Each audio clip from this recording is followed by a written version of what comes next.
नमस्कार दोस्तों, सनातनी दिव्य मंत्र चैनल में आपका स्वागत है। भक्तों, साल की सबसे बड़ी एकादशी और सबसे चमत्कारिक देवउठनी एकादशी को ही कहा जाता है। कहा जाता है कि यह एकादशी 24 एकादशी में सबसे श्रेष्ठ मानी जाती है और इस दिन किया गया कोई भी उपाय करें कभी भी निष्फल नहीं जाता, मतलब हमेशा लाभ ही प्रदान करवाता है। भक्तों, देवउठनी एकादशी की रात तुलसी में एक चीज जरूर बांध देना चाहिए। साथ में भक्तों, देवउठनी एकादशी के दिन गौ माता को एक चीज जरूर ही खिलाना चाहिए और साथ में हम आपको बताएंगे कि जो भी भक्त सच्ची हृदय से सच्चे मन से देवउठनी एकादशी के दिन यह एक चीज खा लेता है तो उसके घर जमकर धन दौलत आती है, सुख समृद्धि आती है, हर मनोकामना इच्छा पूरी होती है। भक्तों, अगर आज की वीडियो आपने पूरा देख ली तो मन कर चलिए, आपका दुर्भाग्य को आज हम समाप्त करवा देंगे, क्योंकि जो भी भाई बहन माता बहन इस वीडियो को सच्चे हृदय से माता रानी के लिए पूरी सच्ची निष्ठा से देखते हैं, वीडियो को लाइक करते हैं, चैनल को सब्सक्राइब करते हैं और कमेंट बॉक्स में भगवान विष्णु की जय लिखते हैं, माता लक्ष्मी की जय लिखते हैं, तो उनके जीवन में कभी कोई कष्ट दुख दर्द, कोई भी राहु दोष पितृदोष हमेशा के लिए खत्म हो जाते हैं, यानी कि नष्ट हो जाते हैं और सभी देवी देवताओं की कृपा बरसती है। भक्तों, आप सभी को हम बारी बारी से सभी जानकारी देते हुए चलेंगे, इसलिए आप वीडियो को पूरा ही देखें, आधा अधूरा ना देखें। कई लोग होते हैं जो वीडियो को काट काट कर देखते हैं, बीच बीच में से देखते हैं और फिर ऐसे व्यक्ति को जीवन में कभी सफलता हासिल भी नहीं हो सकती। जो व्यक्ति वीडियो को बीच बीच से देखा है, काट काट कर देखता है भक्तों, इसलिए आप वीडियो को पूरा ही देखा करें। भक्तों, चलिए सबसे पहले हम आपको बता देते हैं कि देवउठनी एकादशी की डेट टाइम क्या है। फिर हम आपको बड़ी बड़ी से सभी जानकारी बताते हुए चलेंगे और यह भी बताएंगे कि वह कौन सी चीज है जो हमें देवउठनी एकादशी के दिन जरूर ही खा लेनी चाहिए। भक्तों, हर साल कार्तिक माह के शुक्ल पक्ष की दशमी तिथि के अगले दिन देवउठनी एकादशी मनाई जाती है। इस साल 12 नवंबर 2024 को देवउठनी एकादशी का व्रत रखा जाएगा। हर साल कार्तिक माह के शुक्ल पक्ष की दशमी तिथि के अगले दिन देवउठनी एकादशी मनाई जाती है। इस साल 12 नवंबर 2024 को देवउठनी एकादशी का व्रत रखा जाएगा। इस दिन हर्षण योग और सर्वार्थ सिद्ध योग का संयोग बन रहा है। इस योग में विष्णु जी की पूजा करने से साधक को मनोवांछित फलों की प्राप्ति होती है। इस दौरान मां लक्ष्मी की पूजा करना और भी लाभकारी माना जाता है। दोनों की साथ में पूजा करने से वैवाहिक जीवन में सुख समृद्धि का वास होता है।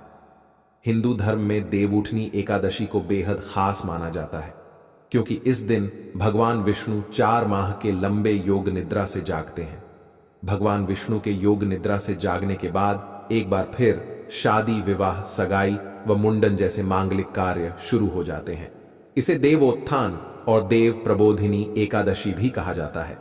इस दिन विष्णु जी की पूजा पूरे विधि विधान से करनी चाहिए, से वह प्रसन्न होते हैं। ऐसे में देवउठनी एकादशी की पूजा विधि के बारे में जानते हैं। देवउठनी एकादशी तिथि 2024 कार्तिक माह में आने वाली शुक्ल पक्ष की एकादशी तिथि की शुरुआत 11 नवंबर को शाम के 6:56 से लेकर 12 नवंबर को शाम 4:04 तक रहेगी। देवोत्थान एकादशी के नियम। देवउठनी एकादशी पर केवल निर्जल या जलीय पदार्थों पर ही उपवास रखना चाहिए। अगर रोगी, वृद्ध, बालक या व्यस्त व्यक्ति हैं तो केवल एक वेला का उपवास रखना चाहिए। इस दिन चावल और नमक से परहेज करना चाहिए। भगवान विष्णु या अपने इष्ट देव की उपासना करें। तामसिक आहार, प्याज, लहसुन, मांस, मदिरा या बासी भोजन का सेवन बिल्कुल ना करें। आज के दिन एयूएम नमो भगवते वासुदेवाय नमः मंत्र का जाप करना चाहिए। देवोत्थान एकादशी की पूजा विधि। इस दिन गन्ने का मंडप बनाएं और बीच में चौक बनाएं। चौक के मध्य में चाहे तो भगवान विष्णु का चित्र या मूर्ति रख सकते हैं। चौक के साथ ही भगवान के चरण चिन्ह बनाए जाते हैं जो ढके रहने चाहिए। भगवान को गन्ना, सिंघाड़ा और फल मिठाई अर्पित किया जाता है। फिर घी का एक दीपक जलाएं, इसे रात भर जलने दें। फिर भोर में भगवान के चरणों की विधिवत पूजा करें और चरणों को स्पर्श करके उनको जगाएं, कीर्तन करें। व्रत उपवास की कथा सुने। इसके बाद से सारे मंगल कार्य विधिवत शुरू किए जा सकते हैं। कहते हैं कि भगवान के चरणों का स्पर्श करके जो मनोकामना मांगते हैं वह पूरी हो जाती है।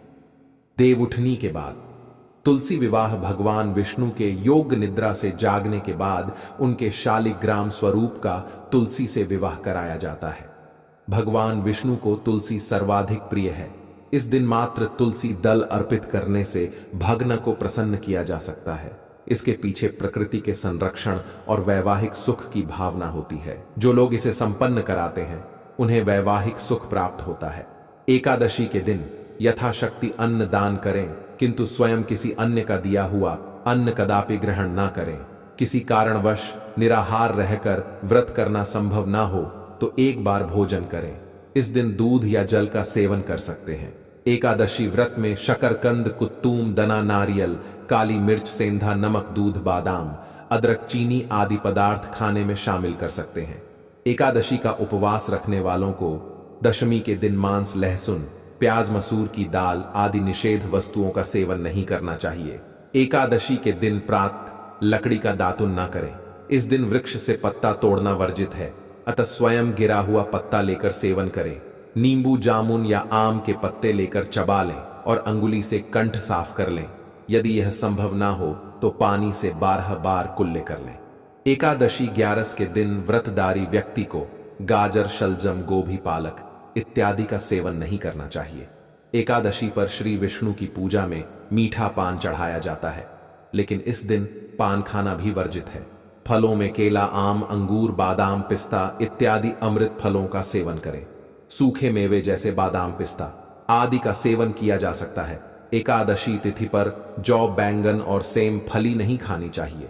इस व्रत में सात्विक भोजन करें। मांस, मदिरा या अन्य कोई भी नशीले पदार्थ का सेवन नहीं करें।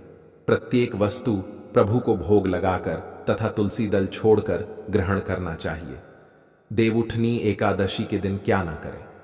देवउठनी एकादशी के दिन भगवान विष्णु निद्रा से जागते हैं और इसी के साथ सारे शुभ कार्य शुरू होते हैं। ऐसा कहा जाता है कि देवउठनी एकादशी पर दोपहर में नहीं सोना चाहिए। धार्मिक ग्रंथों में कहा गया है कि इस दिन भगवान विष्णु की भक्ति में लीन रहना चाहिए। देवउठनी एकादशी के दिन किसी भी व्यक्ति को भूल से भी चावल नहीं खाना चाहिए। चावल से बनी चीजों से भी इस दिन दूर ही रहना चाहिए। पंडितों का कहना है कि चावल खाने से मन और शरीर स्थिर नहीं रहता है। देवउठनी एकादशी के दिन लहसुन और प्याज के सेवन से भी बचना चाहिए, क्योंकि यह दोनों तामसिक भोजन में आते हैं। यदि आपने व्रत नहीं भी रखा है तो कोशिश करें कि सात्विक भोजन ही करें। देवउठनी एकादशी के दिन व्रतधारी को किसी के प्रति द्वेष की भावना नहीं रखनी चाहिए। हो सके तो इस दिन घर या घर के बाहर किसी से लड़ाई झगड़ा न करें। मान्यता है कि ऐसा करने से भगवान विष्णु और माता लक्ष्मी नाराज हो जाते हैं। इस दिन अगर आप बूढ़े बुजुर्गों की सहायता करते हैं तो ऐसा करने से भगवान विष्णु और माता लक्ष्मी प्रसन्न होती हैं। इसीलिए बुजुर्गों का अपमान न करें और उन्हें दुत्कार नहीं। देवउठनी एकादशी के दिन भूल से भी माता तुलसी के पौधे को नहीं छूना चाहिए, क्योंकि इस दिन माता तुलसी और शालिग्राम का विवाह होता है। ना ही तुलसी तोड़नी चाहिए। ऐसी भी मान्यता है कि एकादशी के दिन तुलसी पर जल नहीं चढ़ाना चाहिए, क्योंकि तुलसी उपवास रखती हैं और इससे उनका उपवास टूट जाएगा। देवउठनी एकादशी के दिन क्या करें। देवउठनी एकादशी वाले दिन सुबह उठकर स्नान करें। उसके बाद सूर्यदेव को अर्घ देकर एकादशी व्रत का संकल्प करें। जीवन में सुख समृद्धि बनी रहे, यह सभी चाहते हैं। तो आप इस दिन भगवान विष्णु को दूध में केसर डालकर उनका अभिषेक करें। अंत में श्री हरि की आरती करें। इस उपाय को करने से श्री हरि प्रसन्न होते हैं। आपको जीवन में सफलता मिले, इसके लिए आप इस दिन भगवान विष्णु की विधि विधान से पूजा करें, दान पुण्य करें। सौभाग्य प्राप्ति के लिए स्त्रियां इस दिन व्रत रखती हैं। हो सके तो व्रत वाले दिन आप विष्णु सहस्त्र का पाठ करें। देवउठनी एकादशी पर भगवान विष्णु को सफेद रंग का भोग लगाएं। इस दिन खीर या सफेद रंग की कोई भी मिठाई का भोग लगाने से श्री हरि विष्णु प्रसन्न होते हैं। देवउठनी एकादशी वाले दिन आप निर्जला व्रत रखें, लेकिन अगर आप गृहस्थ जीवन में है तो फलाहारी उपवास रख सकती है। इस दिन ब्राह्मणों को दान दक्षिणा देकर उनसे आशीर्वाद प्राप्त करें। देवउठनी एकादशी पर तुलसी पर चढ़ाएं। इस रंग के वस्त्र हिंदू धर्म में सभी देवी देवता को पूजा करने के साथ भोग और वस्त्र आदि चढ़ाने की परंपरा है। ठीक उसी तरह तुलसी को भी मां लक्ष्मी का स्वरूप माना जाता है, इसलिए उन्हें भी वस्त्र अर्पित किए जाते हैं। चढ़ाएं। लाल रंग के वस्त्र तुलसी के पौधे में लाल रंग की चुनरी चढ़ाना लाभकारी माना जाता है। ज्योतिष शास्त्र के लिहाज से लाल रंग मंगल का प्रतिनिधित्व करता है। शास्त्रों के अनुसार देवउठनी एकादशी के दिन तुलसी माता को लाल रंग के वस्त्र चढ़ाना चाहिए। ऐसे में अगर किसी के कर्मों के कारण मुंह से अपशब्द भी निकल रहे होते हैं तो उन्हें भी यह लाल वस्त्र रोक लेते हैं। इसके साथ ही धन संपदा सुख समृद्धि की प्राप्ति होती है। चढ़ाएं लाल रंग के वस्त्र। तुलसी के पौधे में लाल रंग की चुनरी चढ़ाना लाभकारी माना जाता है। ज्योतिष शास्त्र के लिहाज से लाल रंग मंगल का प्रतिनिधित्व करता है। शास्त्रों के अनुसार देवउठनी एकादशी के दिन तुलसी माता को लाल रंग के वस्त्र चढ़ाना चाहिए। ऐसे में अगर किसी के कर्मों के कारण मुंह से अपशब्द भी निकल रहे होते हैं तो उन्हें भी यह लाल वस्त्र रोक लेते हैं। इसके साथ ही धन संपद सुख समृद्धि की प्राप्ति होती है। पीले रंग के वस्त्र पहने एकादशी के दिन भगवान विष्णु का आशीर्वाद पाने के लिए नहाने के पानी में एक चुटकी हल्दी डालकर स्नान करें और उसके बाद पीले रंग के वस्त्र पहने। ऐसा करने से भगवान विष्णु की कृपा बनी रहती है। करियर में होगा सुधार। अगर आपके भी करियर में बाधा आ रही है तो देवउठनी एकादशी के दिन भगवान विष्णु को केसर वाले दूध से अभिषेक करें। ऐसा करने से सारी परेशानियां दूर हो जाती हैं। विवाह के योग्य अगर किसी व्यक्ति को विवाह से जुड़ी परेशानियों का सामना करना पड़ रहा है तो वह देवउठनी एकादशी के दिन विष्णु की पूजा के दौरान केसर हल्दी या पीले चंदन का तिलक करें। उसके बाद भगवान विष्णु को पीले रंग के फूल अर्पित करें। ऐसा करने से विवाह के योग शीघ्र बनते हैं। मिलेगी कर्ज से मुक्ति पाने के लिए देवउठनी एकादशी के दिन पीपल के पेड़ पर जल चढ़ाना चाहिए। इसके बाद शाम को पेड़ के नीचे दीपक जलाएं। मान्यता है कि इन उपायों को करने से व्यक्ति को जल्द ही कर्ज से मुक्ति मिल सकती है। धन की कमी नहीं होगी। कार्तिक माह में तुलसी की पूजा करने का खास महत्व है।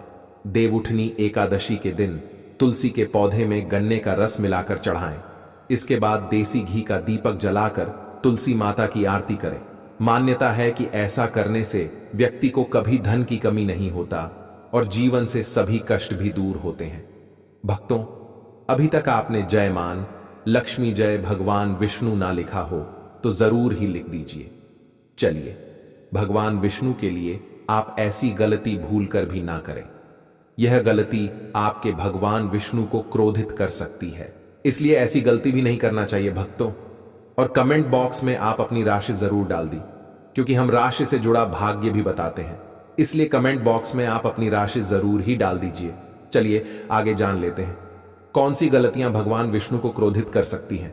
इसलिए आप ऐसी गलती भूल कर भी ना करें, भूल से भी ना करें। यह गलती एक दोपहर में नहीं सोए।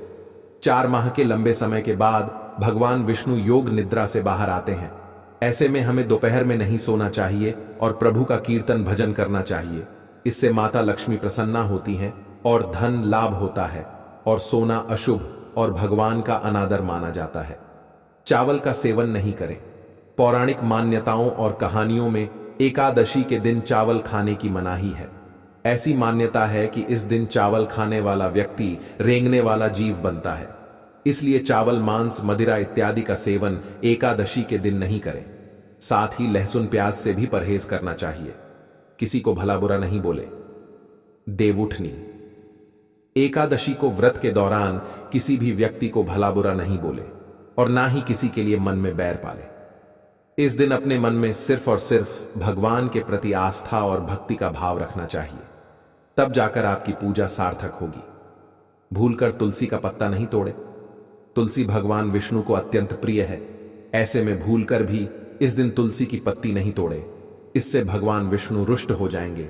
देवउठनी एकादशी पर करें इन चीजों का दान। देवउठनी एकादशी पर पीले वस्त्र, मुरली, धान, गेहूं, मक्का, बाजरा, उड़द वस्त्र, सिंघाड़ा, शकरकंदी, गन्ना, मौसमी फल, केसर, केला, हल्दी, मोर पंख और शंख आदि का दान करना शुभ माना जाता है। दान करते समय इस बात का ध्यान रखें कि इसका जिक्र किसी तीसरे व्यक्ति से गलती से न करें, क्योंकि दान को जितना हो सके उतना छिपाकर करना चाहिए। भक्तों, यह भी जानना आपके लिए बेहद ही जरूरी और खास है कि देवोत्थान एकादशी का महत्व हमारे वेदों और पुराणों में ऐसी मान्यता है कि दिवाली के बाद होने वाली इस एकादशी के दिन ईश्वर का उत्थान होता है। इसलिए विवाह, उपनयन या गृह प्रवेश आदि जैसे सभी शुभ कार्य देवोत्थान 11 के बाद से शुरू होते हैं। इसी कारण इस 11 के दिन तुलसी विवाह भी किया जाता है। घरों में चावल के आटे से चाक बनाया जाता है तथा बांस के छत्र कैनोपी के बीच भगवान विष्णु की पूजा की जाती है। इस दिन पटाखे भी जलाए जाते हैं। देवोत्थानी 11 को आमतौर पर छोटी दिवाली के नाम से भी जाना जाता है। 11 के इस दिन से मंगल का संवाहक फिर से अपनी शक्ति प्राप्त करता है। कार्तिक शुक्ल एकादशी के दिन तुलसी विवाह के साथ ही घर में सभी सकारात्मक कार्य सुचारू रूप से किए जा सकते हैं। तुलसी का पौधा प्रकृति का चित्रण करने के साथ ही एक औषधीय पौधा भी माना जाने के कारण लाभप्रद होने से सभी को दान में दिया जाता है। 4 महीनों की निद्रा से भगवान विष्णु के जागने के बाद उस क्षण के बाद से सभी शुभ कार्य किए जा सकते हैं। भारतीय कैलेंडर के अनुसार एकादशी का दिन वास्तव में नीरस होने के कारण विशेष रीति रिवाजों के साथ मनाया जाता है। इस दिन से विवाह और कई अन्य शुभ कार्यक्रमों की शुरुआत होती है। इस दिन व्रत रखने का भी अत्यधिक महत्व बताया गया है। महिलाएं तुलसी विवाह के दिन अपने लन को मलमल से सजाकर इस त्योहार को भजन और गीतों के साथ मनाती हैं। दीपदान के लाभ ऐसा कहा जाता है कि नियमानुसार देवोत्थान एकादशी भगवान विष्णु के शालिग्राम रूप और देवी वृंदा तुलसी के विवाह का दिन होता है। भगवान विष्णु की निद्रा के 4 महीनों के दौरान सृष्टि के कार्यों से मुक्त होने पर, भगवान रुद्र के शांत हो जाने पर, भगवान विष्णु 4 महीनों लंबी निद्रा से जागने के बाद ब्रह्मांड के प्रबंधन कार्यों को फिर से शुरू करते हैं। अतः इस दिन पूर्ण समर्पण और विश्वास के साथ भगवान विष्णु की पूजा की जाती है। दिन के उजाले में घर की छत पर दीपक रखकर आनंद और सुख में वृद्धि करने के लिए रात में रोशनी करके घर के किसी भी हिस्से में अंधेरा नहीं होने देना चाहिए। आखिर श्री हरि निद्रा में क्यों जाते हैं? एक समय की बात है, भगवान विष्णु से उनकी प्रिया लक्ष्मी जी ने कहा, प्रभु, आप पूरे दिन जागते हैं और जब निद्रा लेते हैं तो वर्षों के लिए निद्रा में चले जाते हैं, जिससे प्रकृति का संतुलन बिगड़ जाता है। इसलिए इसे समझते हुए योजना अनुसार निद्रा ले, जिससे मेरी भी मदद हो जाए। लक्ष्मी जी की बात सुनकर भगवान विष्णु ने मुस्कुराकर उत्तर दिया, देवी, आपने सत्य और उचित ही कहा है। मेरे जागने से अन्य सभी देवताओं को और विशेष रूप से आपको मेरी सेवा के कारण विश्राम नहीं मिल पाता है।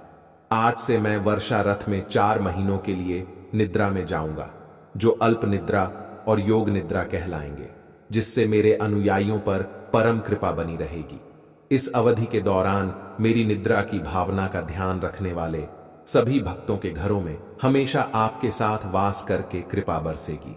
तुलसी शालिग्राम विवाह कार्तिक मास में स्नान करने वाली महिलाओं द्वारा एकादशी के दिन भगवान विष्णु, जिन्हें शालिग्राम के नाम से भी जाना जाता है, और विष्णु प्रिया तुलसी का विवाह कराया जाता है। तुलसी वृक्ष और शालिग्राम का विवाह समारोह सुंदर से मंडप में किया जाता है। समारोह के दौरान नामा आष्ट सहित विष्णु सहस्त्र नाम का पाठ किया जाता है। शास्त्रों के अनुसार इस तुलसी शालिग्राम विवाह को मनाने का कारण सुखी वैवाहिक जीवन और पुण्य की प्राप्ति होता है। कार्तिक मास में तुलसी वृक्ष दान करने से बड़ा कोई दान नहीं होता। पृथ्वी लोक में जो इस प्रकार हैं, वृंदावनी वृंदा, विश्व पूजिता, विश्व पावनी पुष्प, सारा नंदिनी कृष्ण जीवनी और तुलसी श्री हरि के पवित्र प्रसाद में तुलसी पत्र का होना अनिवार्य होता है, और भगवान की माला और चरणों में तुलसी पत्र अर्पित किए जाते हैं। देवोत्थानी एकादशी पौराणिक व्रत कथा। एक बार एक राजा था और उसके राज्य में सभी एकादशी का व्रत रखते थे। एकादशी के दिन पशुओं सहित कोई भी भोजन नहीं दिया जाता था। एक दिन दूसरे राज्य से एक आदमी ने राजा के पास आकर नौकरी पर रखने का अनुरोध किया। राजा ने उसे नौकरी पर रखने की सहमति देने से पहले शर्त रखी कि उसे एकादशी के दिन को छोड़कर प्रत्येक दिन भोजन दिया जाएगा। उस समय उस आदमी ने राजा की शर्त मान ली, लेकिन एकादशी के दिन जब उसे फल दिए गए तो उसने फल लेने से मना कर दिया और राजा के पास जाकर विनती की कि यह फल उसके लिए पर्याप्त नहीं है और वह भूख से मर जाएगा, और उसने राजा से खाना देने की विनती की। इसके बाद राजा के शर्त याद दिलाने के बाद भी वह खाना छोड़ने के लिए तैयार नहीं हुआ, इसलिए राजा ने उसे आटा दाल चावल आदि दे दिए। राजा से भोजन प्राप्त करने के बाद उस आदमी ने सामान्य रूप से नदी में स्नान करके भोजन तैयार करना शुरू किया। खाना बन जाने के बाद वह भगवान को आकर खाने के लिए बुलाने लगा। उसके पुकारने पर भगवान पीतांबर धारण करके चतुर्भुज रूप में आए और साथ प्रेम से भोजन करने लगे। भोजन करने के बाद ईश्वर वहीं रुक गए और वह आदमी अपने काम पर चला गया।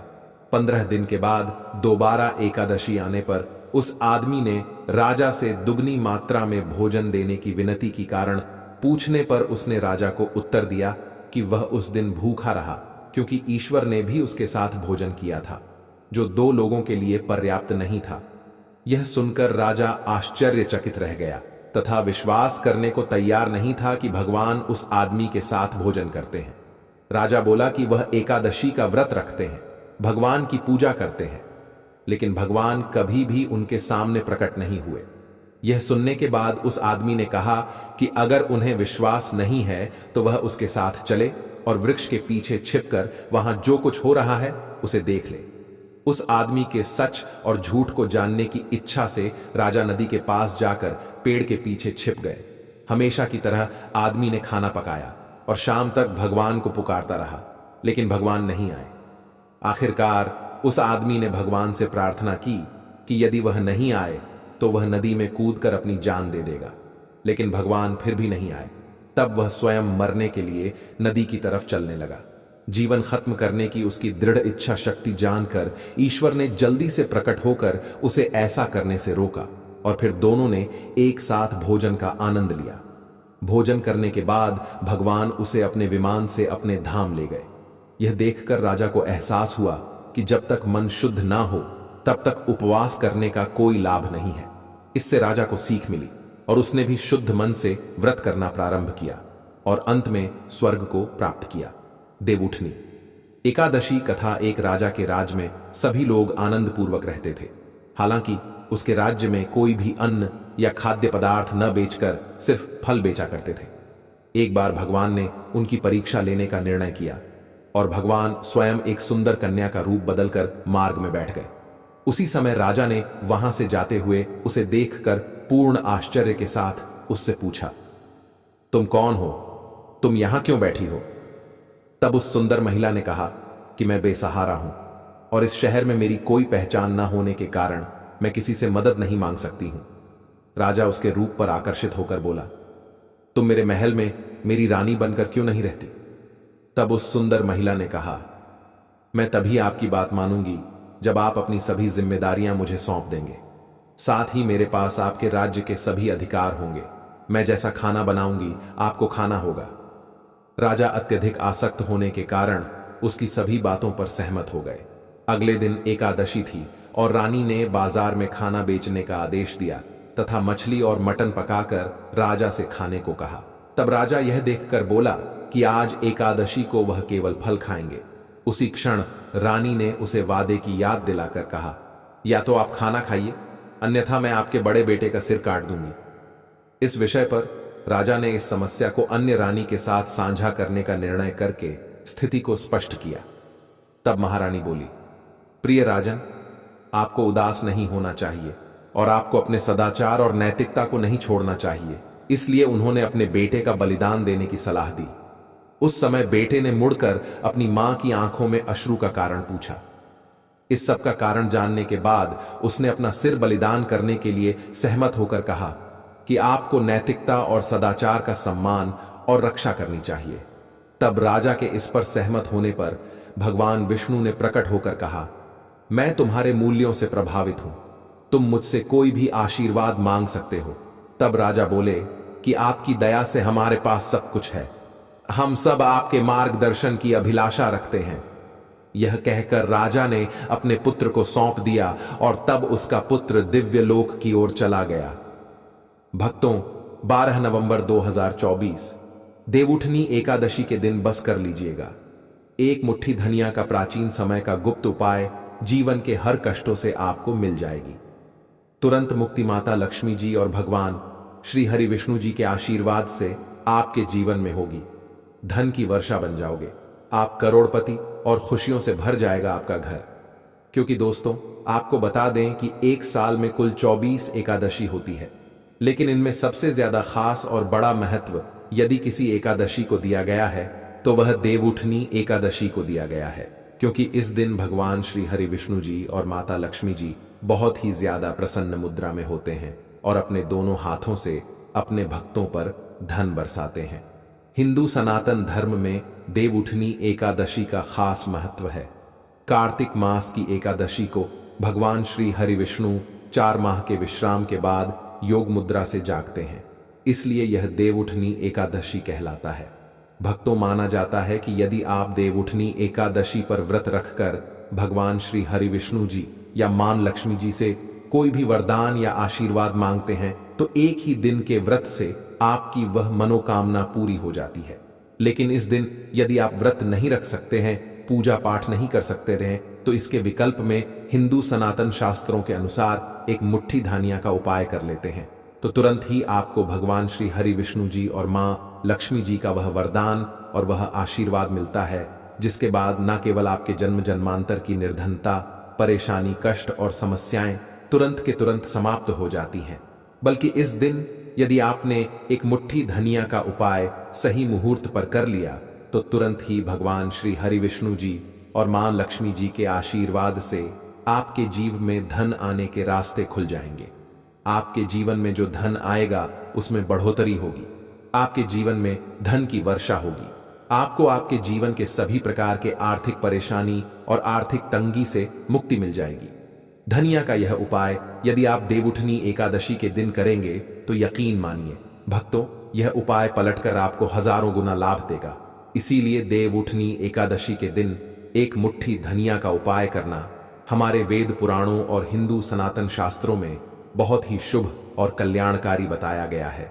भक्तों, देवउठनी एकादशी का दिन बहुत ही पवित्र और पावन दिन माना गया है, क्योंकि पूरे 4 महीने की निद्रा के बाद भगवान श्री हरि विष्णु जी इस दिन अपनी निद्रा से जागते हैं। वेद पुराणों में वर्णन है कि इस दिन भगवान श्री हरि विष्णु जी और मां लक्ष्मी जी बहुत ही ज्यादा प्रसन्न मुद्रा में होते हैं। इसीलिए इस दिन कोई भी उपाय किया जाए वह उपाय पलट करके एक मनुष्य को लाभ जरूर देता है। और यदि आप हिंदू सनातन शास्त्रों के अनुसार इस दिन कोई भी उपाय करेंगे तो आपको तुरंत ही भगवान श्री हरि विष्णु जी और मां लक्ष्मी जी का आशीर्वाद मिल जाएगा।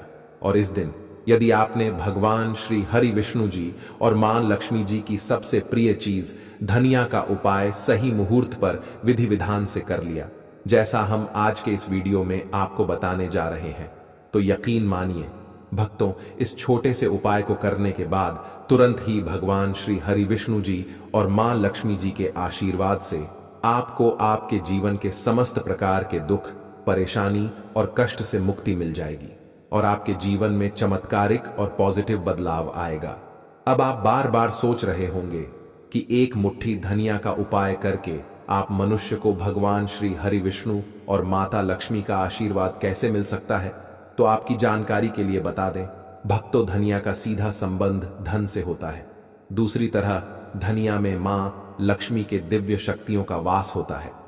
हिंदू सनातन शास्त्रों में बताया गया है कि यदि भगवान श्री हरि विष्णु जी और मां लक्ष्मी जी की पूजा में आप एक मुट्ठी धनिया का उपाय करेंगे तो वह पूजा तुरंत सिद्ध हो जाएगी।